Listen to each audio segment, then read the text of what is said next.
Man, it's kind of crazy when you really sit back and think about it that just a few years ago, Kamaru Usman was that guy. I mean, I'm talking about the boogeyman of the 170-pound division, the former pound-for-pound king, and the guy that no one wanted to see across from them inside of the octagon on fight night. And now, it kind of feels as though time is slowly creeping up on him. I mean, we're talking about the former champ who used to run through contenders like it was nothing. I mean, I'm talking about guys like a Gilbert Torino Burns, a Colby Chaos Covington, and even a Street Judas Jorge Masvidal, all within just months of each other. But lately, it's been quiet. Real quiet. And ever since that masterclass of a performance he put on against Joaquin Buckley back in June, Marty's been MIA. Sitting out and talking about waiting for a title shot at the winner of Jack Della versus Islam Makhachev. And look, I get it. Legacy-wise, he feels as though he's earned that respect. But man, time don't care about resumes anymore, Marty. Because while you're sitting out, the division is continuing to move on. I mean, you've got guys like a Belal Muhammad, the eyeball fighting Ian Garry. Sean Brady's rising fast, taking on Michael Morales in, about a week? And Shavkat Rakhmonov's on the med. And suddenly this waiting game Marty's playing, it's starting to look a little risky. I mean, at 38 going on 39 years of age, you don't get to wait. And you've got to take what's in front of you before time steals it all away for good. And if you're new to the channel, don't forget to like, comment, subscribe, and share so you can help me reach 3,000 subscribers by May. I'll deeply appreciate you. And make sure you join the official UFC Discord, link in the description. Alright, so look, it's kind of wild how quickly things can change in this sport. I mean, just a few years ago, Kamaru Usman was that guy. I mean, I'm talking about the king of the welterweight division, the pound-for-pound best fighter in the world, and the dude that everyone was chasing. But now, he's on the outside looking in, waiting for a call that might never even come. And, ever since that bounce back of a win over Joaquin Buckley, it's just been radio silence for Marty.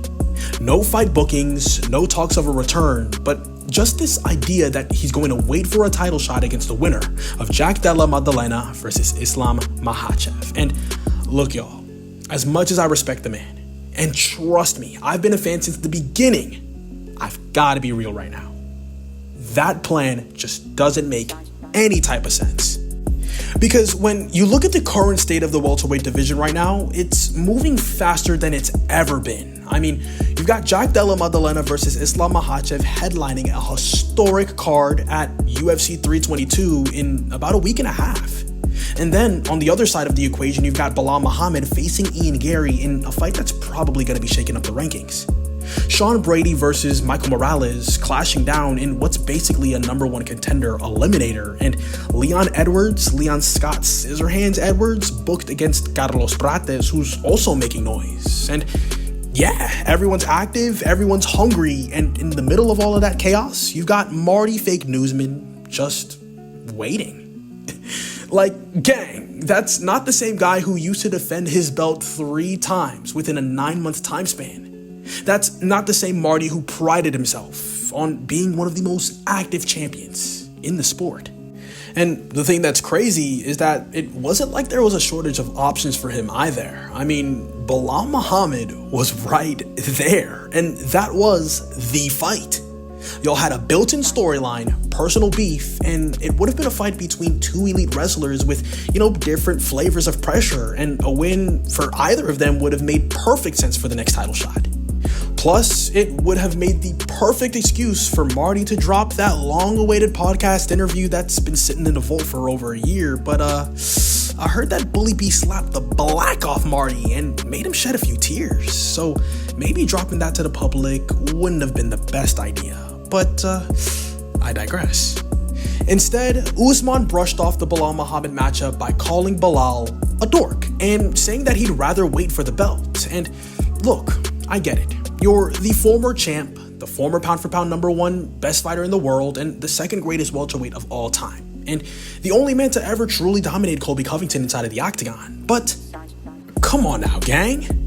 You're 38 going on 39 years of age, and you don't have the luxury of time anymore. And sitting out just gives the next generation more time to leapfrog you in not only the rankings, but the title conversation. And trust me, they will, because if Ian Garry beats Belal Muhammad, he's automatically ahead of you, Marty. If Sean Brady goes out there and beats Michael Morales next week, it's the same thing. They'll be ahead in the title convo. And those two guys are some of the most hungry, highly touted prospects at 170, both with major hype behind them, and momentum matters. You know this. You can't just hang your hat on what you used to be. Not in a division like this. One of the most talent-rich divisions in the sport currently, and it's not like heavyweight with a roster of like 30 guys, where a win or two can get you a title shot. At 170, you've got to stay in the mix, and right now, Marty's voluntarily stepping out of it. And I say this as someone who genuinely believes that he's still got a lot of thread left on the tires, and the Buckley fight proved that in dominant fashion. I mean, his wrestling was still sharp, his control was still elite, and, even though the speed maybe isn't what it once was, his timing as well as his fight IQ were still there. But one dominant win over a middle-of-the-pack contender doesn't erase the fact that he was 0-3 before that fight, and the only way to make that Buckley win mean something is to follow it up with another highly rated win, ideally over someone ranked within the top 5, because that's what makes a statement. And that's what reminds the UFC as well as the fans that Kamaru Usman's still dangerous, still relevant, and still deserves to stay in the title picture. And honestly, the only one available matchup that checks every single box is Kamaru Usman versus Shavkat Rakhmonov. I mean, it just makes sense. Both guys are sitting without fights, both are elite grapplers, and both are big names. I mean, on one side, we've got Shitrat, who's still undefeated and still riding that quote-unquote boogeyman label, and, even though his stock dipped a little bit after that rough performance against Ian Garry, he's still a top-tier welterweight contender and highly respected. Kamaru Usman, on the other hand, has the name value as well as the legacy on his hands. And so if Marty goes out there and beats Shitrat, not only does he hand Shitrat his first ever career loss, but he instantly steals all of that momentum and sets himself up perfectly for a title shot. And that's the kind of win that you just can't deny.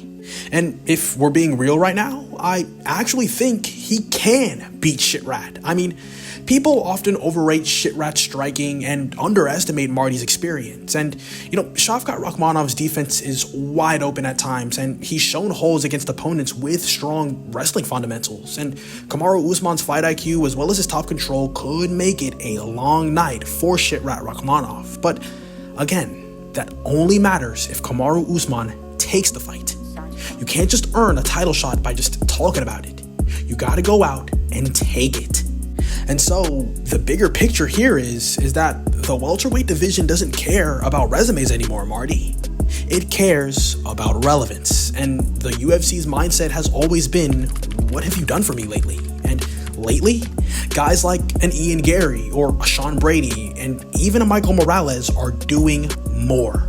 They're building their cases, they're building their brands as well as their highlight reels. And if Kamaru Usman keeps waiting around, by the time the smoke clears, the UFC might not even need him in the title conversation anymore. And he'll go from being the former champion waiting for his shot to the legend who sat out for too long.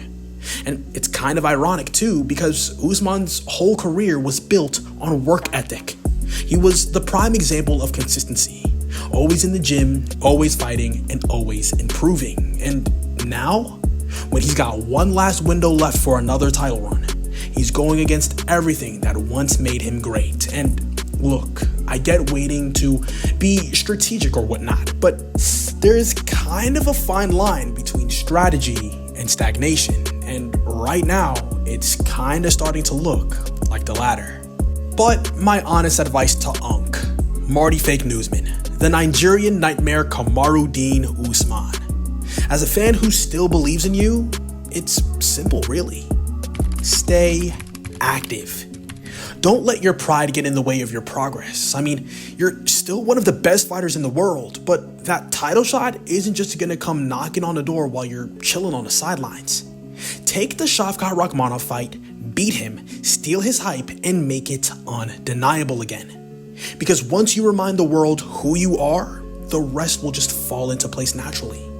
But if you keep waiting, the game's just gonna pass right by you. And look, I say this with nothing but the utmost respect. You are still that guy, the former pound-for-pound king, the second greatest welterweight of all time. But like I've said before, Father Time waits for nobody and he is undefeated. And you definitely can't beat him by just sitting still. You can only contest him by staying in motion, staying sharp, and proving to everyone, and maybe even yourself, that the Nigerian Nightmare isn't just a name from the past, but it's still alive, still dangerous, and still chasing greatness.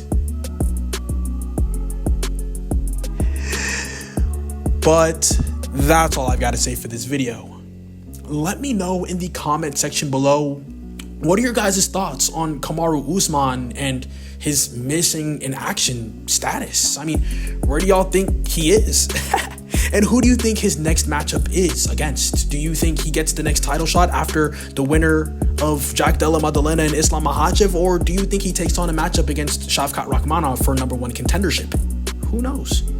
Let me know in the comment section below. But that about wraps up the video. Hope you guys enjoyed. Don't forget to like, comment, subscribe, and share. Thank you so much for watching, and I'll see you in the next one.